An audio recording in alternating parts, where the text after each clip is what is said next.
Imagino que hay gente que puede pasar un día sin música, tal vez dos. Lo imagino, aunque me cuesta imaginarlo. Lo que es facilísimo es pensar en gente que vive con la música. Trabaja con música, baila y canta, la tararea, celebra, se entristece, en una palabra, se emociona. Nuestra relación con la música es ancestral y profundamente misteriosa. Hoy en Refracción, Periodismo de Ciencia desde la UNAM, hablaremos con José Luis Díaz, un experto en el órgano donde ocurre el misterio de la emoción, el cerebro. Antes, María Emilia Beller explora la relación entre la música y el lenguaje y, controversialmente, la inteligencia. La relación del ser humano con la música es de largo aliento, pues trasciende épocas y culturas. ¿Por qué le gusta la música a nuestra especie? ¿Por qué la comprende nuestro cerebro y a partir de cuáles mecanismos biológicos la relacionamos con los sentimientos? En 1993, la revista Nature publicó un estudio que dio origen al fenómeno mundial conocido como efecto Mozart. Los investigadores demostraron que un grupo de jóvenes que escuchó durante 10 minutos una sonata para piano de Mozart sacó mejores calificaciones que un grupo de voluntarios que durante el mismo tiempo escuchó silencio o música de relajación. El grupo de voluntarios que escuchó a Mozart incluso incrementó su puntaje en una prueba de inteligencia, aunque los resultados fueron temporales. Los científicos tomaron estos resultados con cautela, pero los medios solo reportaron la parte más jugosa y atractiva, que oír a Mozart nos hace más inteligentes. En 1998, el efecto se volvió tan famoso en Estados Unidos que el gobernador de Georgia dispuso de $105,000 al año para regalarle discos de música clásica a cada niño recién nacido en su estado. Cuando los legisladores se opusieron a darle el dinero, el gobernador les puso como fondo musical el himno a la alegría de Beethoven y los cuestionó si no se sentían más inteligentes.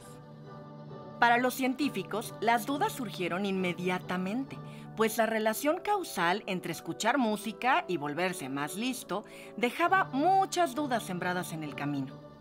Los experimentos que se desataron a partir del efecto Mozart mostraban resultados contradictorios.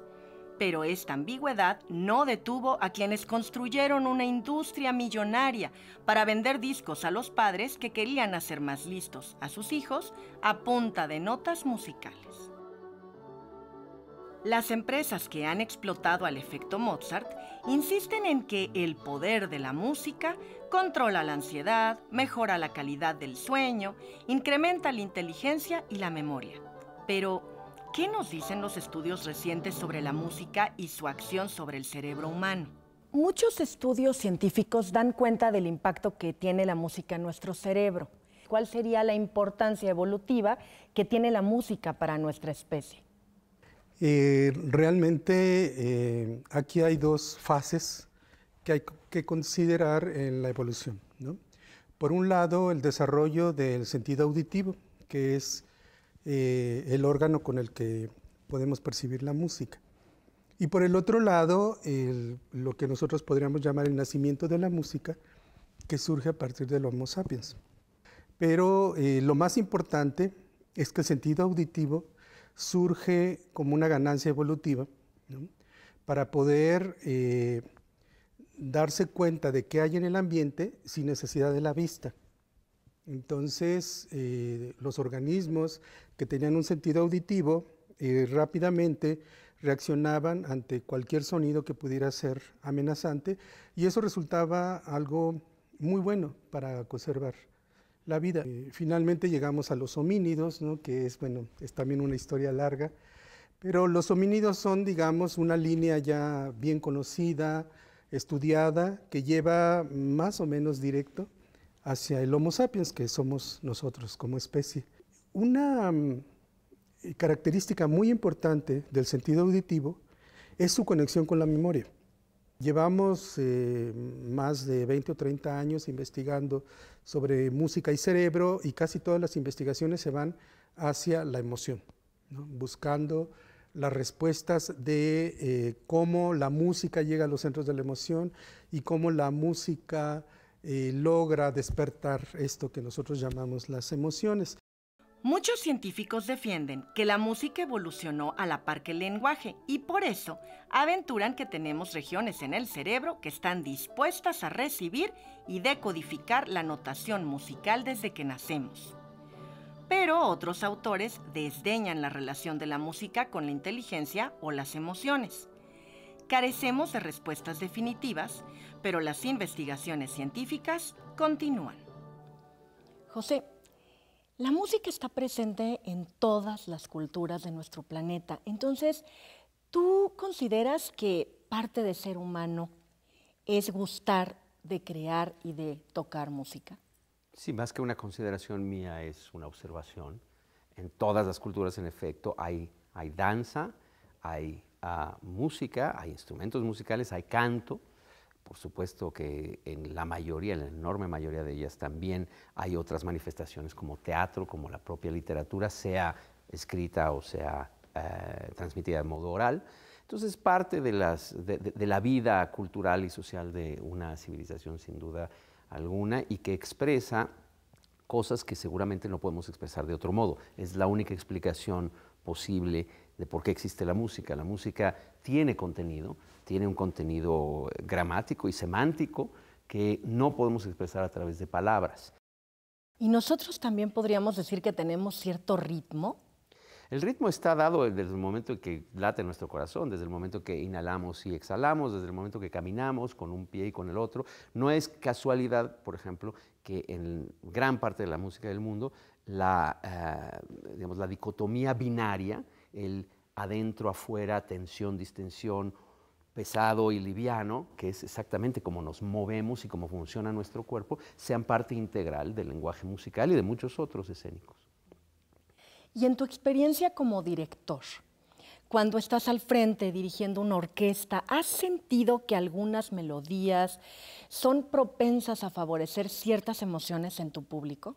Cada música es interpretada por cada oyente de manera distinta también. Se construye como un lenguaje, fenomenológicamente hablando, se construye un fenómeno dentro de nuestro cerebro, porque la música en sí misma no son más que vibraciones sin sentido. Son vibraciones en el aire que son construidas como significado en nuestro interior. Y es así como funciona, pues, exactamente como un lenguaje.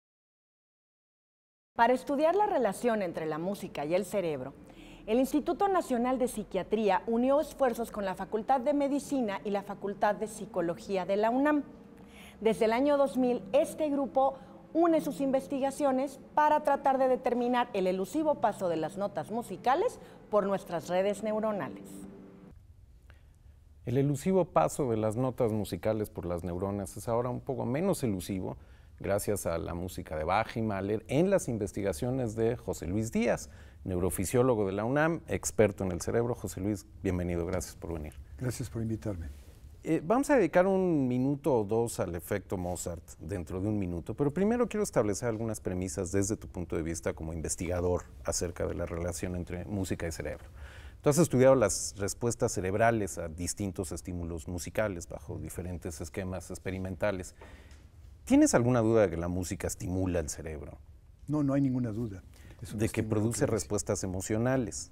Ninguna duda, excepto hay personas que no responden igual que la mayoría al estímulo musical, pero es universal. ¿Pero hay un patrón dominante en esas respuestas? Sí, sí lo hay. Ese fue parte de nuestra investigación, el ver qué tan universal es el efecto emocional de ciertas piezas musicales. El emocional. La pregunta complicada que nos conduce al efecto Mozart.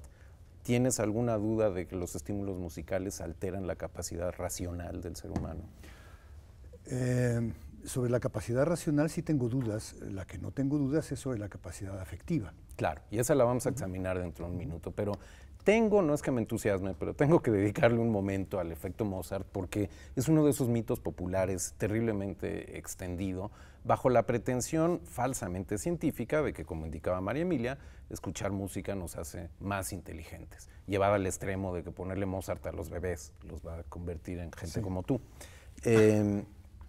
Hay varios problemas. Primero, los autores del estudio original no dicen eso. Revisaron, después de que se escandalizaron por lo que ocurrió en la prensa con su estudio, revisaron lo que habían hecho y publicaron un par de años después otro artículo donde ellos dicen, y cito, los resultados en las pruebas de doblar y cortar papel una tarea espaciotemporal, fueron significativamente superiores luego de que los individuos escucharon la sonata de Mozart.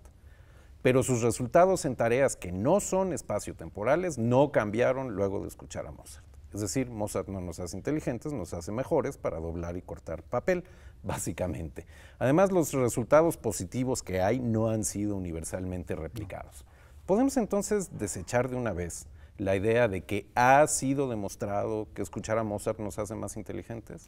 Yo tengo la impresión de que sí se puede desechar, aunque hay gente que aún considera que hay posibilidades de análisis serios y formales de no solamente el efecto Mozart. Sería muy extraño que nada más una pieza de un gran autor como Mozart produjera un efecto sobre la inteligencia. Bueno, y no para, el resto de la música. Para horror tuyo y mío sugieren que la música de Yanni tiene el mismo efecto, ¿sabes? Este flautista griego del cual no queremos hablar. Entonces, sí, pero tomo tu punto. Es un área de interés, de investigación, pero no ha sido demostrado. No. Ok, vayamos a lo que sí ha sido demostrado y lo que es objeto de estudio, los estímulos cerebrales, los estímulos musicales en el cerebro. Hay un montón de evidencia anecdótica. Si pongo aquí rock and roll temprano de los Beatles, inevitablemente mi pie empieza a hacer así, ya empiezo a bambolear la cabeza y todo eso.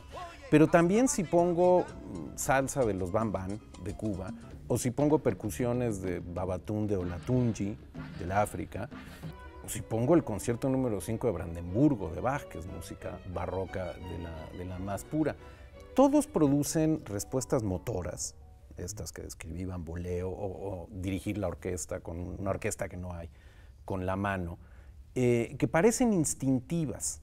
¿Por qué es que esas respuestas son casi irresistibles? ¿Qué hay en nosotros que un pequeño estímulo musical produce un impulso motor tan intenso? El cerebro funciona a base de ritmos, o sea, independientemente de los estímulos, si sean rítmicos o no, el cerebro funciona a base de ciclos rítmicos. Las neuronas disparan rítmicamente, los módulos se gobiernan unos a otros o se modulan unos a otros temporalmente con una variación temporal.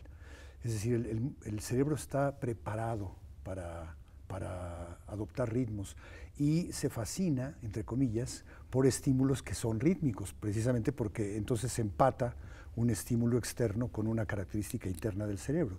Y ese empate es parte del secreto, que no conocemos todos, de por qué tenemos esa inclinación tan grande a escuchar música o a seguir ritmos en general o estímulos rítmicos en forma genérica. El hecho de que la respuesta sea casi instintiva es señal de que esto tuvo que haber ocurrido muy temprano en la evolución. Bueno, de lo que estoy hablando yo es una característica general del sistema nervioso. Sí. La tienen todos los animales. Ahora, es muy interesante. A pesar de que el cerebro funciona así en todas las especies, casi ninguna especie guarda el ritmo cuando se le estimula con música. Hay una novedad ahora muy interesante. Resulta que hay un tipo de guacamayas, no sé si habrás visto los videos, el auditorio los puede pedir. Hay un tipo de guacamaya que si se le pone un estímulo musical empieza a balancearse rítmicamente con la música. Y eso es muy interesante porque ningún otro animal lo hace. Entonces, hay algo en el ser humano y a lo mejor en los seres, las guacamayas son seres parlantes. Parece ser que esto está extendido a las aves que tienen capacidad, como los loros, de hablar. Lo cual nos lleva tersamente a la relación entre música y lenguaje. Quiero entrarle por lo que acabas de decir, que el cerebro funciona con ritmos. Si yo digo, navega, velero mío, sin temor, que ni enemigo navío, ni tormenta, ni bonanza, tu rumbo a torcer alcanza, ni a sujetar tu valor, hay un ritmo, pero no produce ni lejanamente el mismo tipo de respuesta motora que produce la música. La cosa tiene que ser diferente. ¿Se puede saber qué evolucionó primero entre el lenguaje y la música o no lo sabremos nunca? Bueno, es una discusión muy polémica y muy álgida de hace muchos años. Hay quienes opinan que música y lenguaje evolucionaron simultáneamente. Se iniciaron los primeros fonemas y las primeras notas musicales al mismo tiempo en los seres humanos para transmitir información. Hay gente que opina que la música antecede al lenguaje. Primero viene la música y después empiezan a ponérsele palabras a las notas que ya se habían utilizado. Estas aves pseudoparlantes irían en esa dirección. Irían por ahí. Ajá. Y hay otros que opinan que al revés, que primero es el lenguaje y después viene la música. No hay forma de comprobar esto, Claro, evidentemente. como el huevo y la Como gallina. Pero la relación música-lenguaje sigue siendo una Muy cosa claro. muy interesante de investigar lo vamos a ver desde tu área en relación con las emociones dentro de un minuto. Pero primero, como parte de las conversaciones de María Emilia con José Areán, el director de orquesta, al final pusieron a Pepe al piano a hablar sobre la relación entre música y lenguaje. Esto es lo que nos dijo. Pero hablando de Mozart, podemos escuchar esta frase, ¿no?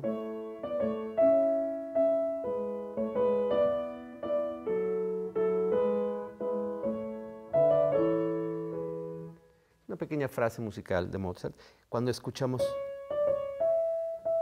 ya tenemos una pequeña palabra.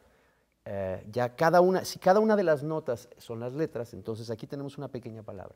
Y ahora escuchamos cómo retóricamente Mozart utiliza esta palabra y luego la contesta con algo similar pero diferente, que nos hace querer escuchar lo mismo de nuevo, pero aquí ya no es lo mismo. Coma y sigue. Otra vez, otra vez. Y ahora le da una característica de final de frase. Punto y seguido. La vuelvo a tocar simplemente para, sin comentarios, escuchar el efecto específico de esta frase.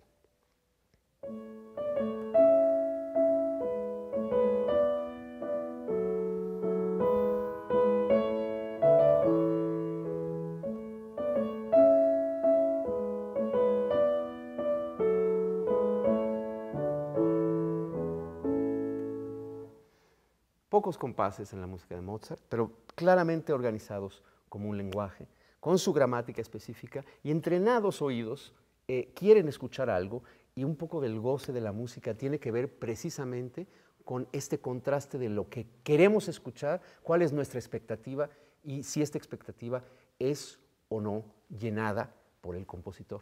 Finalmente, la música se parece mucho en ese sentido a la poesía, tiene su ritmo, tiene sus metáforas, y tiene su puntuación, su manera de entretener nuestra imaginación con imágenes que en efecto no son puntuales, no son cosas que podemos ver, pero sí cosas que podemos sentir y también seguir con el intelecto.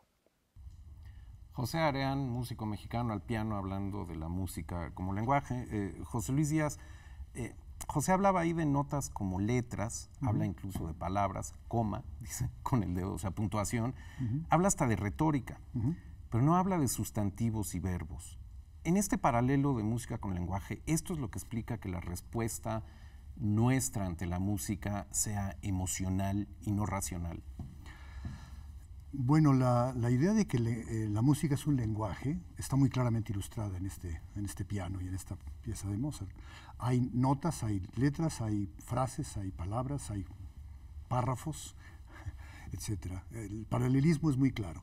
La pregunta importante aquí es, ¿cuál es la diferencia entre el lenguaje musical y el lenguaje hablado, el lenguaje articulado? Y la diferencia es que el lenguaje articulado transmite fundamentalmente conceptos.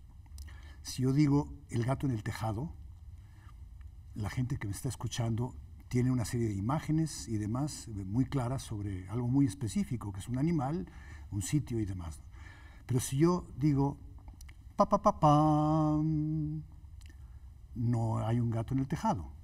¿Qué es lo que produce esta secuencia de notas, a diferencia de la secuencia de palabras? Produce emociones. Entonces, aquí la idea es que lo que transmite el lenguaje musical son emociones. Y además hay un paralelismo muy bien estudiado entre las emociones que desea transmitir o encodificar el compositor, que desea transmitir el intérprete y que escucha y siente el auditorio. Y hay un paralelismo entre estas tres cosas, o sea, sí hay comunicación de la emoción. Lo misterioso para nosotros es cómo sucede esto. Pero, ok, ahora vamos a ir a cómo sucede, pero un poco antes de eso, si bien el paralelismo está allí, es una analogía, y me pregunto si no es una analogía demasiado arrojada en el sentido de que si la música es un lenguaje, por lo visto es un lenguaje no nominal, sin sustantivos y sin verbos. Entonces, otra vez, eso explicaría por qué nuestra respuesta es emocional, pero le pone cotas a la capacidad que tenemos incluso de racionalizar esa respuesta. Bueno, lo pone en cierto sentido. Eso sí varía en cada escucha. Precisamente los músicos son los que tienen la mayor capacidad de traducir un lenguaje al otro. O sea, su emoción en notas musicales, en una partitura, o directamente en una improvisación, y lo que hay que aprender al respecto. Entonces, hay una relación, en un músico entrenado hay mucha relación entre la parte racional de la música, la parte verbal, y la parte netamente melódica y musical. Claro. Ellos tienen mucha más relación. Una persona ingenua musicalmente escucha una melodía y no se pone a pensar sobre cómo están construidas las frases y demás, simplemente siente la emoción. Claro, y el músico entrenado hace todo un análisis. Bueno, regresemos a la parte entonces de cómo se produce esa respuesta emocional, porque me interesa mucho revisar solo una, y parcialmente, de tus investigaciones sobre el tema, una de las más recientes, en un artículo titulado Música, lenguaje y emoción, una aproximación cerebral. Voy a hacer un resumen muy salvaje de lo que dice el artículo porque es largo y es sofisticado. Tomaron 19 sujetos voluntarios sin entrenamiento musical y los pusieron a escuchar 3 piezas de música. 2 que supuestamente eran agradables, ustedes calificaron como agradables, una de Bach y curiosamente el segundo movimiento de la Quinta Sinfonía de Mahler. Todo el mundo conoce el Adagietto, pero no este. Sí. Y como música inquietante, desagradable, una porción de la música para la película Danton de Jean Prodomides.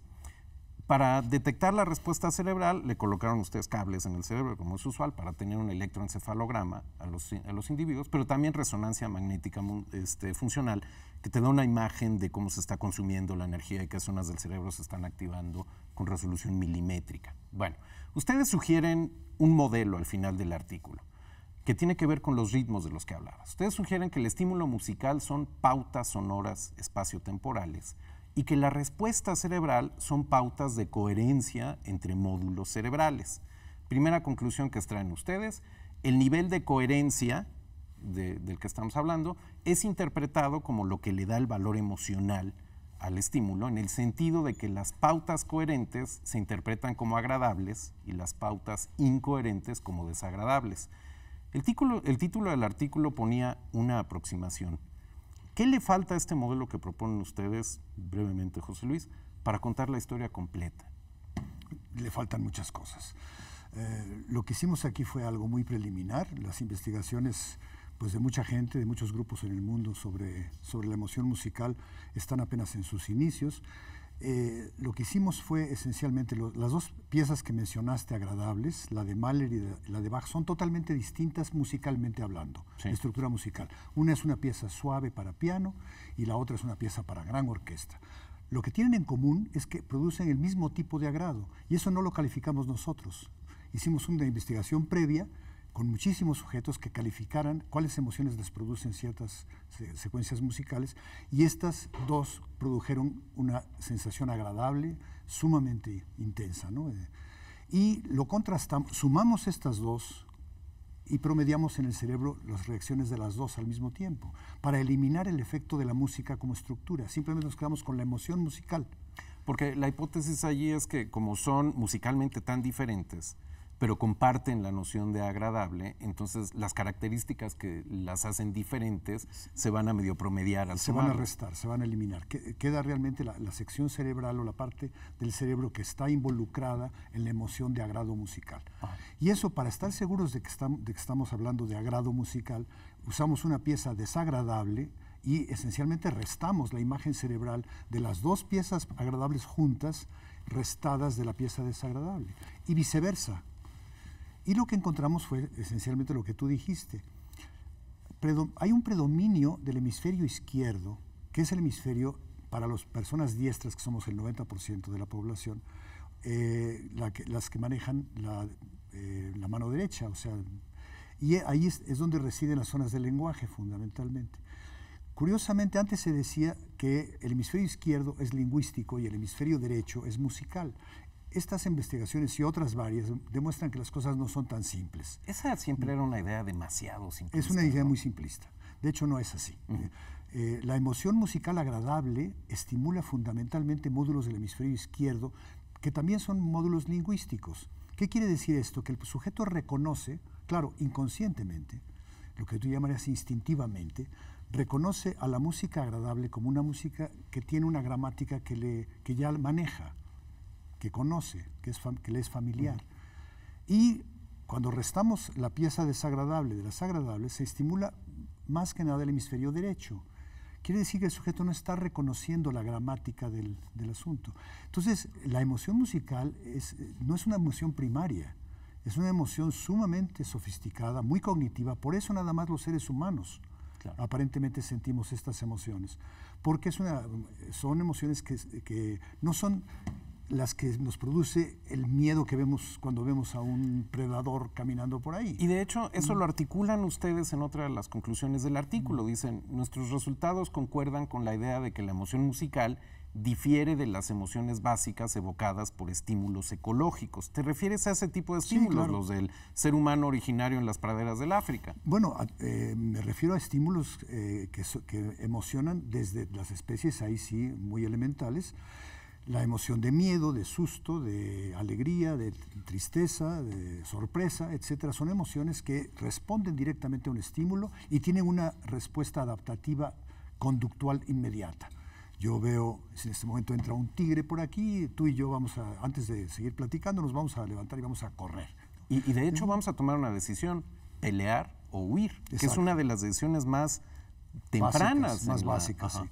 Eso lo presentan todos los animales, ¿sí? Así es. Lo que es sorprendente de la música es que un estímulo que no tiene nada que ver con un estímulo natural, entre comillas, de este tipo, nos pueda producir emociones tan intensas o más que los estímulos, digamos, ecológicamente primarios.